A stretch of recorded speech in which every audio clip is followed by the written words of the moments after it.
Vamos lá então. Eu estava falando do Arnaud Rodrigues, né? Um disco que eu descobri há 50 anos no Ventania e completa 50 anos. Outro artista que ele é muito respeitado pelo pessoal do jazz e é um compositor, um pianista de grande nome, é o Ivan Lins, aqui no disco chamado Modo Livre. Com certeza, se não é o melhor, é um dos melhores álbuns da carreira dele, né? O Ivan Lins, que em algum momento da sua carreira chegou a ficar um pouco maçante, né? Ele sempre teve uma atitude meio de não se misturar muito com outros músicos, né? Mas é inegável a importância dele na música, né? Aqui é o álbum que traz Rei do Carnaval, Avarandado, Abre Alas, vocês conhecem muito bem, né? O grande sucesso, né? General da Banda, etc, etc. Tá? Fica esse registro do Ivan Lins, o compositor carioca. Aí, lembra aquela onda que varreu o Brasil, dos cantores brasileiros assinando com o nome inglês e fazendo composições em inglês? A gente lembra do Mark Davis, que é o Fábio Júnior, né? O Morris Albert, né? E vários outros, né? A banda Light Reflections, né? Brasileiros que se travestiam de internacionais, cantavam em inglês e faziam sucesso porque a música era radiofônica, era bonita e tal. Foi o que fez o Pat Dunaway. Pat Dunaway era um homem de gravadora, um diretor, um trabalhador lá da Rede Globo, que era responsável pelas vinhetas, pelas trilhas musicais, e que em 74 arrisca lançar esse disco, que deu muito certo, vendeu bastante, né?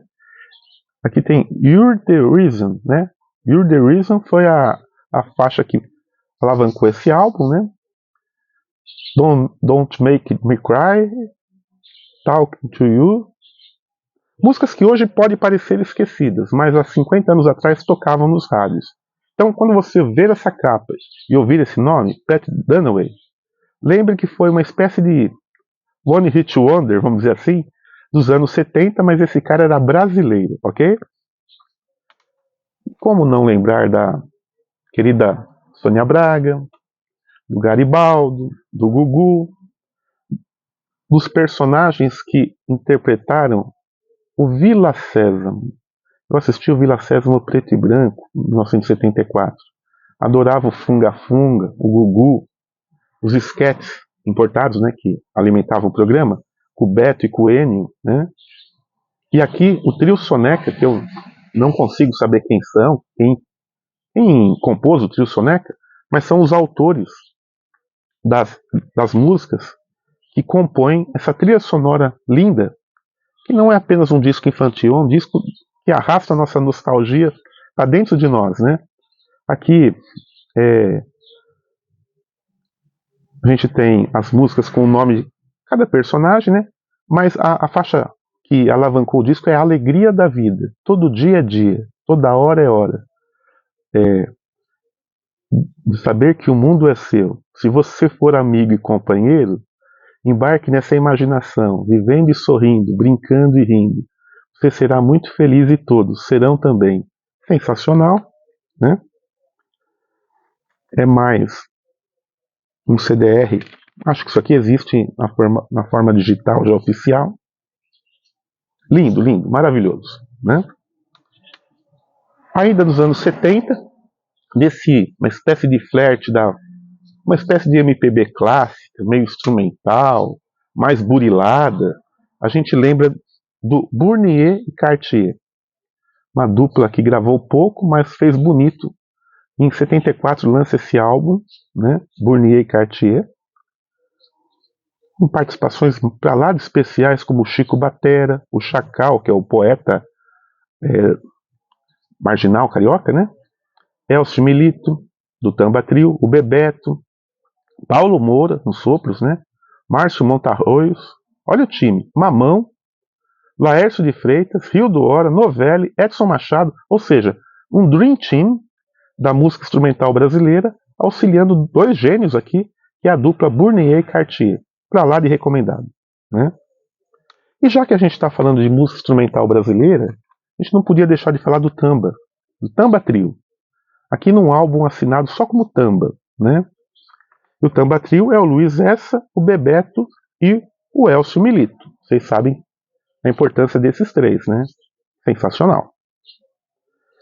Ainda nessa pegada jazzística, né, instrumental, como não lembrar do disco do Zimbo Trio, o trio paulista, o álbum chamado FM. Zimbo Trio FM. O Zimbo Trio tem uma discografia muito grande, né? E ele consegue manter uma certa qualidade, porque não há discos ruins do Zimbo Trio, né? Se eles não tocaram o céu, também não fizeram feio. Ele sempre foi aquela massa gostosa do bolo que a gente está comendo, né? E Retalhos de Cetim, do Benito de Paula, reinventado a moda do Zimbo Trio, né? Eu Só Quero um Xodó, do Dominguinhos, Ana Luísa, do Tom Jobim, Tristeza do Jeca, Esse Cara, Carinhoso, do Pixinguinha, Trem das 11, do Adoniran, tudo isso com a marca registrada desse trio paulista. Muito lindo também esse disco do Zimbo Trio. E aí, lembra que no início do vídeo eu falei do governo militar, da troca do Médici pelo gás, do progresso brasileiro que alguns chamam de milagre brasileiro? Havia um grande ufanismo no ar, no país, né?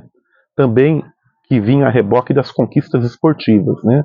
Brasil tricampeão do mundo, conquistas no automobilismo, né?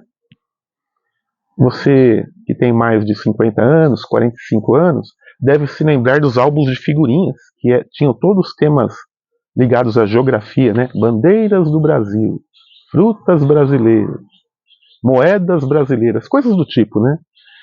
E meio que condensando esse espírito patriótico, vem a dupla Dom e Ravel e lança esse álbum homônimo. Esse disco, que pode hoje ser meio que esquecido e até criticado por ser um disco pró-governo, vamos dizer assim, como se a nossa atual música não fosse todas elas de bandeira invertida, né? Traz aqui a música Animais Irracionais, né? Animais Irracionais. Talvez a música mais importante da dupla Dom e Ravel, né? Marinheiro, Conflito de Gerações, Rainha do Mar.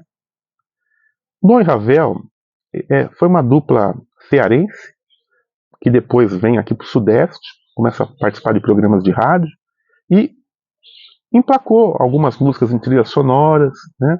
Tocou muito, e é realmente um distintivo, um escudo do que era feito na música brasileira em 1974. Talvez, goste ou não, a melhor tradução do que era o Brasil em 1974.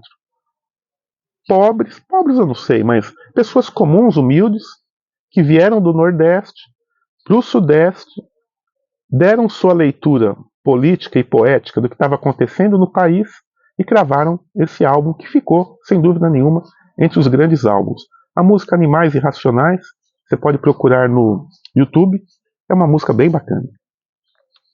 Ainda no campo das duplas, nós tínhamos o Tom e Dito. Olha só. Se mandar-me embora, eu fico. Vou me embora aqui com M apóstolo. Se mandar-me embora, eu fico. Tom e Dito também, não sei se teria uma relação com o Dom e Ravel, mas era uma dupla também popular, né? Quase resvalando no brega, e que foi também muito executada nas rádios AM, né? Aqui nesse álbum de 74, né? Se mandar-me embora, eu fico. Brinco de Ouro, Promessa e Confissão. Tem também um pezinho no samba isso aqui, tá? E aí, eu te pergunto, você assistiu o programa do Silvio Santos dos anos 70? Você assistiu ao Almoço com as Estrelas? Então, se você assistir esses programas de auditório, é impossível você não ter esbarrado em algum momento com essa loura glamurosa chamada Rosemary. Rosemary foi uma cantora de baladas românticas, né? Só cantava músicas relacionadas ao amor. Poderia passar batido na história da música se não fosse o fato de, em 74, ter lançado esse álbum homônimo. Um disco que ficou, vamos dizer assim, né? É o álbum que tem De Mim Pra Você, Uma Nova Vida, Fechei a Porta, música famosa, Eu Sei de Tudo e assim por diante, né? Um disco que foi produzido pelo Ramalho Neto, né? Rosemary é uma cantora que hoje a gente pode, não sei se teria uma referência hoje para isso. Talvez alguma cantora liricamente falando, da música sertaneja. Aqui o som já é um som mais pós-Jovem Guarda, vamos dizer assim. A Jovem Guarda, em 74, praticamente já não existia. Os artistas estavam focando em músicas do amor, e esse disco pode ser encarado como uma joia da música brega também, sem dúvida nenhuma. Né? Lembra que eu falei dos trios, do tamba, etc, etc? Havia um maestro aqui no Brasil, que eu não vou falar que ele era o Quincy Jones brasileiro, que seria um exagero, mas é um cara que dominava toda a organização de uma banda, a distribuição dos músicos, o uso dos sopros, dos metais, né? Tinha o swing, sabia interpretar o funk que estava vindo lá dos Estados Unidos. Eu estou falando do Erlon Chaves e a banda Veneno, aqui no volume 4 de uma série de discos chamado Internacional. Por que Internacional? Porque ele fez vários álbuns de música brasileira, popurris, coletâneas de músicas brasileiras, onde a banda Veneno dava seu toque instrumental, vamos dizer assim, né? E aqui ele fez a mesma coisa com o Cancioneiro Internacional, né? Aqui a gente tem o Habaneira, Push Together, My Love, né? O show já terminou, olha só, tem música brasileira também. Aqui tem um popurri de O Show Já Terminou, de Tanto Amor e a Distância. Ele pega 3 músicas do Roberto Carlos, junta num popurri e faz essa versão instrumental, swingada, né, no caso, muito interessante, né? Obladi Obladá, Help, X Love, é a mesma coisa. 3 músicas dos Beatles, coladas numa espécie de mini popurri, e tasca lá, instrumental, por que não dizer até meio jazzístico também, né? Assim, se não há muitas viagens instrumentais, a picardia e o swing da banda do Erlon, né? Da banda Veneno, sempre foi muito legal, tá? Fica essa recomendação desse álbum de 1974, desse importante maestro, tá? Pessoal, eu vou fazer mais uma pausa, volto daqui a pouquinho, tá bom? Vamos para a parte 3 do vídeo.